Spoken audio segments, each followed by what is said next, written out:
Hey everyone, this is Keith Scott from out in Sydney, Australia.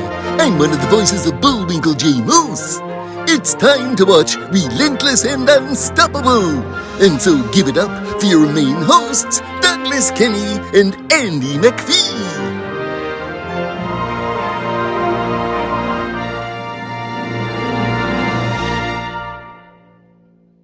Well, I mean, you touched on it in your description. It's really a story about. I mean, it's a magical, adventure and fantasy on the top level. But what it's really about is a child coming to terms with the loss of a parent. Which is a big emotional thing for a kid. And I've heard from so many kids and families who saw the film and who had where the child had lost a parent and they were just saying how much that the movie meant to their kid, because it helped them as part of the healing process, and so that's the big takeaway from me when I hear something like that. I think, okay, we did our job because that's the movie we wanted to make. Got it. What was the filming process like? Was it shot chronologically or was it sort of around certain areas in I don't different know. It's parts? of all the movies I've made, that one was probably the biggest jigsaw puzzle of them all, and mostly because of the visual effects. I mean, we were um, because we shot like I said, we shot a lot of it in this pool that we built. We shot other big parts of it on what we call a green screen stage, where there's really nothing there other than the big green screens, and we would just shoot pieces. You shoot just little pieces, and so it was. I had before I even shot the movie. I did this process, what we call previs, which is all the visual effects sequences. I did pre-visualization on them, so I had like a visual, um, a book really and a video of all the different shots, so that I wouldn't lose track and I make sure I got all of them because there's a lot of pieces, and then those pieces have to fit together with stuff that we shot out on the lake or in certain cases. Well, I'll give you a brief example. For instance, the interior of the big house that they live in, that was in New Zealand, in Wellington, but the exterior of the house was in Scotland. So, and in some cases, we had people going in and out of the house, but they would be in two different countries. So we had to do a green screen uh, uh, looking out the door. We had to put a green screen so that we could take the shots of the outdoors in Scotland and put it there so that we could thread it all together. And then the other one, I will just as an example, there's the big sort of scene in the middle of the movie where the kid goes on the ride with the water horse in the lock. And there's a big sort of sweeping shot of coming over the hills, and it disclose the boy on the back of the creature, and it's a big vista shot of the lock.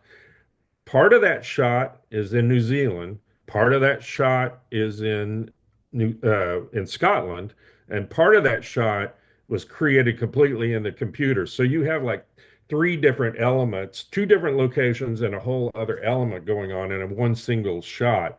So, like I say, in terms of that kind of stuff, it was certainly the most complicated thing that I've done to date because there was a lot of pieces to that puzzle. A lot of back and forths. Yeah.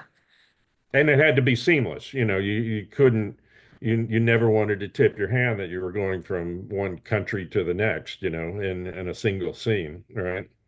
Yeah, you have to make sure that it still somewhat resembles the story's Yeah, location. yeah. But it's definitely art, it's a perspective. Well, it's an art and a craft. I mean, there were just so many people there at the Weta studio that the visual effects. I don't know how many people, well over 100 people, visual effects artists that worked on that show, doing everything from texture of the creature's skin to lighting of the creature.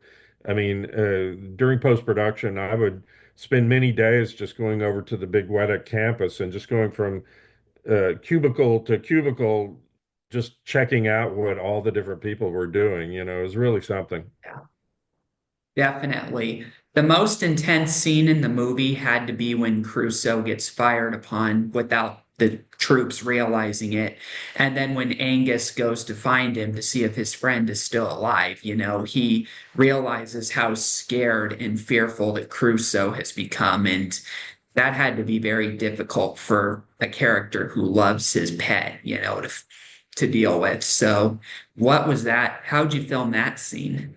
Well, that was again a real testament to this young actor, Alex, because he had to, because first of all, the creature's not there, as we know, it's not real. So he's having to react in the scene where the creature sort of rises up out of the water and it looks like he's gone wild and could even harm Alex's character. We shot that on the real, yeah, we shot that on the real location on a jetty on the lake in New Zealand. But obviously, the creature wasn't there. It was just in that case, it was just a tennis ball on a stick. So he had to react in terror and have Ben Chaplin's character, pull him away. Uh, you know, you, because from Ben's character's perspective, the creature could have killed them both. So, it had to be a lot of fear and a lot of that.